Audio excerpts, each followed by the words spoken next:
Have you ever wondered why so many people get to the top, they climb that whole ladder of success, only to realize it was leaning against the wrong wall? It's like they get everything they ever thought they wanted, but they still feel empty. Well, today we're going to dive deep into that because we're about to break down Tony Robbins' powerful take on why this happens, and way more importantly, how to build a life that's actually genuinely fulfilled. This right here, this really sets the stage. Robbins kicks things off with this incredibly powerful idea that just makes you question everything you thought you knew about achievement. I mean, think about it. It basically says that climbing the corporate ladder, making all the money, it's totally hollow if you end up sacrificing your own joy to get there. So let's start by unpacking the absolute core of this whole thing. Most of us, right, we use these words, success and fulfillment, like they're the same thing. But according to Robbins, they are fundamentally different worlds, not even in the same universe. And the difference is actually pretty simple, but it's so profound. See, success is all external. It's about hitting your goals, getting the stuff, getting what you want. But fulfillment, that's all internal. It's about being aligned with who you are, living a life that just feels true to your core. It's living what you were made for. One is like a destination you arrive at, the other is the way you travel. Okay, so if fulfillment is the real prize, how do we even begin to build a foundation for it? Well, it all starts with self-esteem, but probably not in the way you're thinking. Robbins basically argues that our whole idea of where self-esteem comes from is kind of backward. And this is a huge myth buster. We're all taught that self-esteem comes from what other people think. People telling us we're smart or talented or good-looking, but that kind of self-esteem, it's like a house of cards. It's so fragile because it depends completely on what everyone else is saying that day. This just gets right to the heart of it, doesn't it? Real self-worth is an inside game.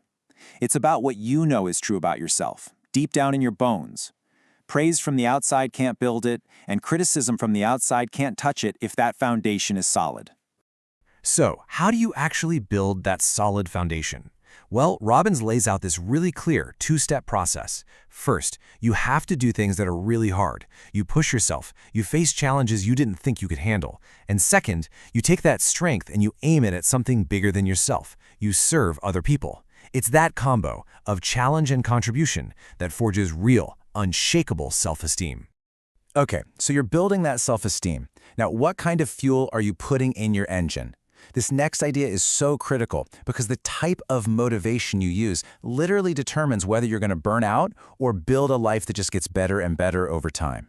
So here's the breakdown. Push motivation is all about willpower. It's forcing yourself to do things, gritting your teeth, and it's usually driven by fear or maybe a need to prove somebody wrong.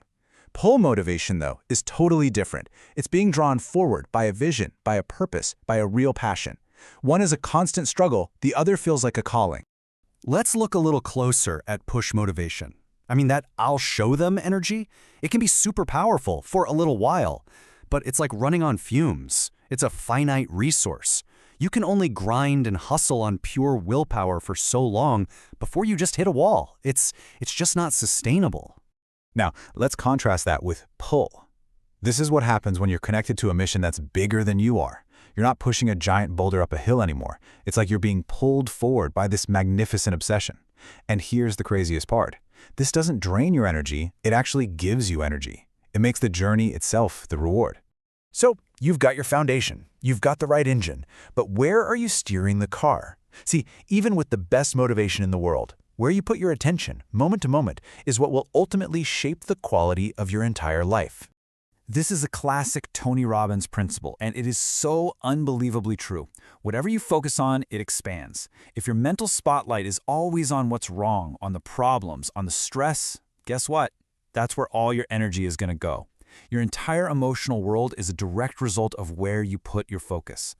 This means your reality isn't fixed. It's what you make it. In any given moment. Yeah, what's wrong is always there if you want to look for it. But you know what? So is what's right. So is everything you have to be grateful for.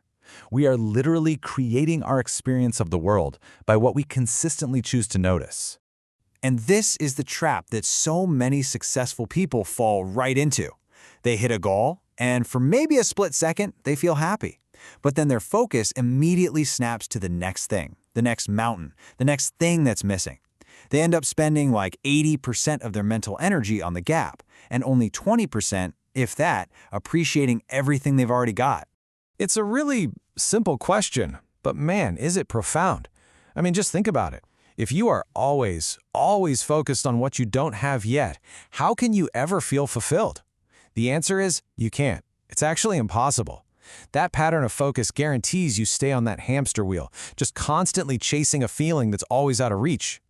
All right, let's put all these pieces together. We've talked about the foundation, we've talked about the engine, and the steering wheel. So now let's look at the complete formula for what it takes to build a life that's actually truly fulfilling. So here it is, all brought together. It starts with that earned self-esteem, built through action and service. It's fueled by that powerful pull motivation that comes from a mission that lights you up, and it's guided day to day by an intentional focus on what you have and what you can give, not just on what's missing. And really, this is the secret key that unlocks the whole thing. When you find a purpose, it could be your kids, your community, a cause you believe in, something that is bigger than your own little needs and fears, all the other stuff, the self-esteem issues, the motivation problems, they just kind of start to melt away. That purpose becomes your North Star. And this is such a massive shift in perspective. It's about moving from being a victim of your circumstances to being the creator of your life.